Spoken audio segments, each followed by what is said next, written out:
stories you are about to see are from previously classified files of the U.S. Customs Service.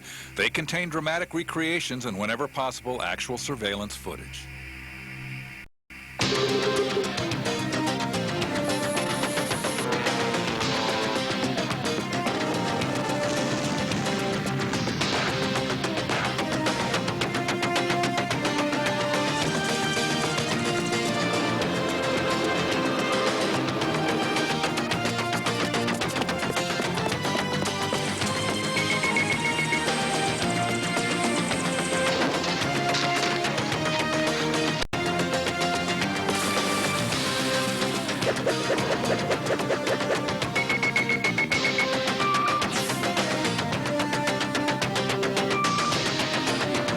Today's criminals are violent, unpredictable, and armed to the teeth. But U.S. Customs has two very powerful weapons to use against them: courage and dedication. I'm Stephen J. Candle, and you're about to meet some of U.S. Customs' bravest men and women. They've risked their lives, suffered the loss of fellow officers, and still, they remain resolved to fight the good fight. These are true stories from the files of U.S. Customs Classified. Today on U.S. Customs Classified, the tragic story of lives lost and dreams destroyed. Haitian refugees are thrown to their death by the very men they paid to bring them to freedom. Plus, a high-speed car chase starts a series of events that puts a female customs agent's life on the line. And a special tribute to the two customs agents who died in the Oklahoma bombing, as remembered by their friends and loved ones. Most parents dream of giving their children a better life, filled with love, happiness, and opportunity. And some parents will sacrifice everything to make this happen. Unfortunately, there are other people willing to take advantage of these dreams in order to make a fast buck. They trade in human lives. For them, it's a cheap commodity, but for U.S. Customs, it's an unforgivable crime.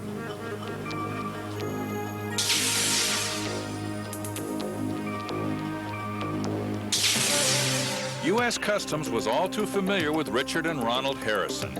The Harrison brothers were second-generation marijuana smugglers who always managed to stay one step ahead of the law. They had allegedly been smuggling for roughly 20 years, and they've only been caught here and there. So it was kind of a challenge to start seeing if I could put a dent in them.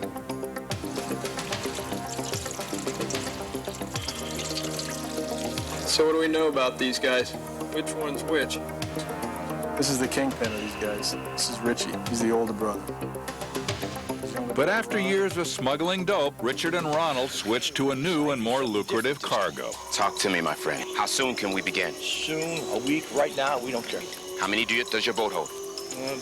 Around 25, 30 in that area. So, let's... The brothers were now in the business of smuggling Haitian refugees. Richard and Ronald planned to make millions off the misery and misfortune of Haitians, desperate to escape the savage conditions of their homeland. Under the cruel dictatorship of Baby Doc Duvalier, and in an economy where the average worker earned less than $300 per year, thousands upon thousands of men, women, and children were willing to sacrifice anything for the promise of a new life. At that time, with the political status of Haiti, there were many Haitians waiting to come to the U.S. They would pay reportedly $500 to $1,000 a person to be transported just to the shoreline. The boat leaving at 3 o'clock. Bring one bag and your money. Among the tide of refugees was 10-year-old Tommy Batiste and his mother, Carolina. When Tommy's father disappeared after being detained by authorities, Carolina endured a living hell. For 7 long years, she eked out a meager living, working 18 hours a day and saving every penny she could. Often, Carolina went without food, but she knew one day that her sacrifices would be rewarded. Carolina Jean-Baptiste was determined to take Tommy to America to begin a new life, one filled with hope and promise.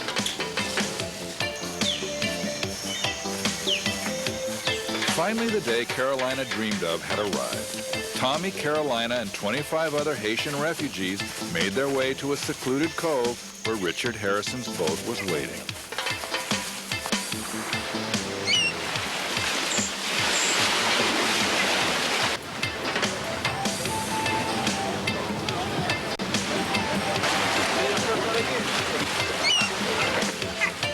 For Harrison, smuggling Haitian refugees was easy money. The trip took only a few hours, and if caught, the penalties would be less severe than for smuggling drugs. But Richard Harrison had a foolproof plan that would make him nearly impossible to catch. A plan that he knowingly kept secret from his passengers.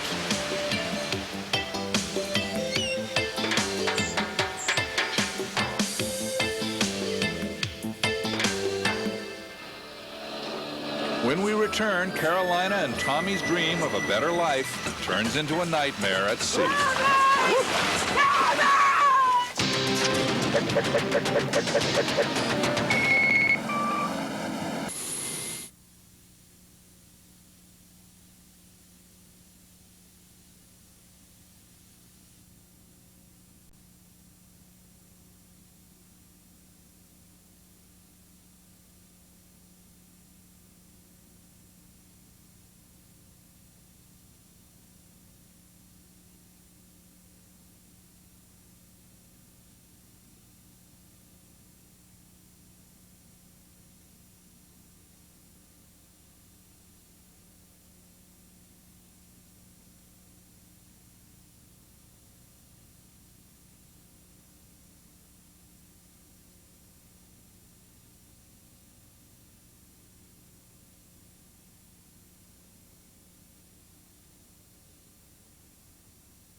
Carolina Jean-Baptiste worked 7 long years to save the money to buy her dream. And it appears that it might finally be coming true. She and her son are sailing to America. But Carolina has placed her money and her dream in the hands of a man who cares only about himself. He's sailing to America to make a profit, and to make it without getting caught.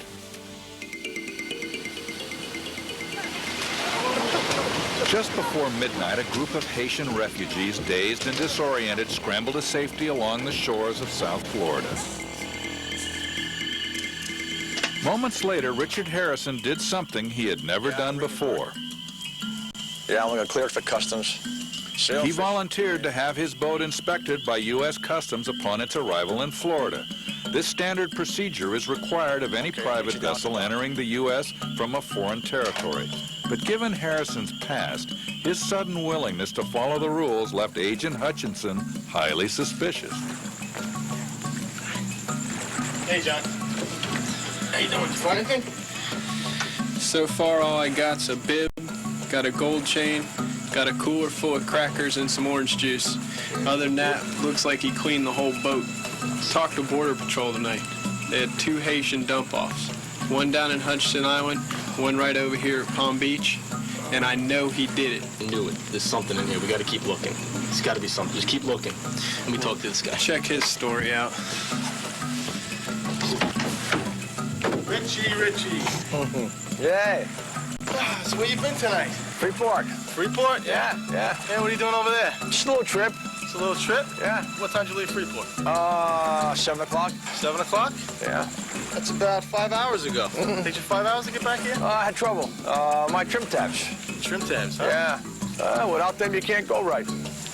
Agent Hutchinson wasn't buying Harrison's story, but without hard evidence, he was powerless to arrest the smuggler. That evidence would come later that night when the U.S. Border Patrol made a routine search of local beaches. Hey, come on up. U.S. Border Patrol. Among the group of frightened Haitians that officers discovered was a hysterical and inconsolable Carolina Jean-Baptiste. Come with me. No! No, Tommy! Come on, ma'am. I want Tommy! Come on, we're gonna help you, ma'am. No! I want my baby! Soon, the reason for her anguish became apparent as rescuers pulled 4 dead bodies from the dark waters. Among them, Carolina's 10-year-old son, Tommy. Agents showed photographs of known smugglers to the group of stunned survivors. Even though 4 of their loved ones had perished in the waves, the refugees were afraid to identify anyone. Sir?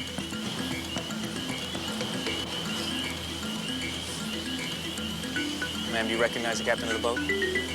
But for Carolina, the fear of retribution was nothing compared to the tragic loss of her son. That's him. Are you sure? That's the man. The morning after Richard Harrison was identified, Agent Hutchinson returned to the marina. Hey, buddy, what you doing? Painting the bottom of the boat.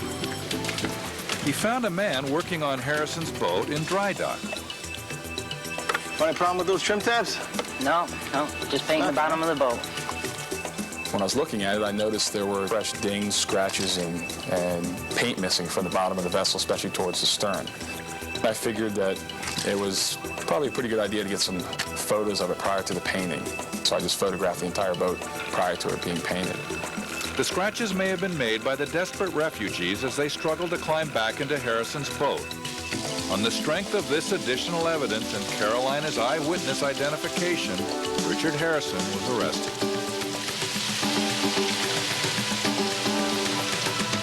6 months later, the U.S. Border Patrol brought Richard Harrison to trial. Their key prosecution witness was Carolina Jean-Baptiste. I remember that night. Before a packed courtroom, Carolina described the horrific nightmare that began as they approached the coast of Florida. It was so dark and cold, and we were hungry. On a boat designed for only 10 people, 27 refugees huddled together, braced against the cold night air. After years of fear and poverty, they knew that a better life waited just a few hundred yards away. But what they didn't know was that Richard Harrison had kept a terrible secret from them. He took us out as far as he would. He told us to get out of his boat. Harrison had no intention of getting caught. Stopping 100 yards offshore, he forced the huddled masses overboard into the shark-infested waters. Okay, everybody, this is it. Over, out, jump. We can't swim. I don't care. Over. Get out now. I said, what about my child? We can't swim. We begged him, and we pleaded with him. But he said, get out, get out. He wouldn't listen. He started going crazy. I don't care. Over. Jump. Let's go. I'm going to take you back to Hades. He started pushing people over the side of the boat, and I told him we couldn't swim, but he wouldn't listen. You two, out. Back to Hades. Baby, out. Get out of the boat. You two, baby, get out of the boat. Let's go. Get going. Take this up. During the chaos that followed, Carolina and little Tommy became separated. Barely able to swim herself, she frantically searched for her son.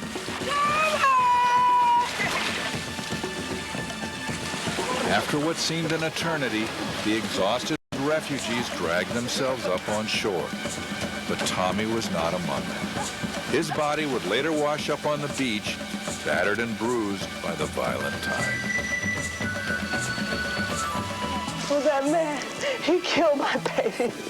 He killed my baby. Oh, he's a murderer. I want my baby. I got my freedom, but my child is gone. Oh, my child is gone. Please rise.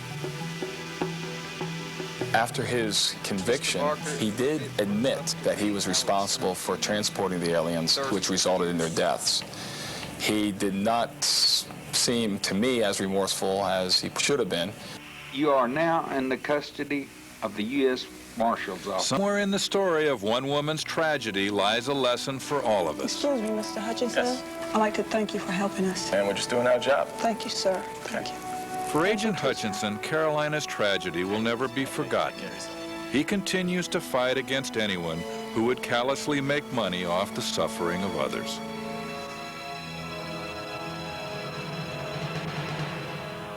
Richard Harrison pled guilty and was convicted on charges of federal negligent manslaughter. He received the maximum sentence of 46 months in a federal prison. Later, a young woman leads customs agents into foreign territory and the heart of an international smuggling ring. But next, agents must act fast to take down a dangerous criminal and save the life of a mother's infant child.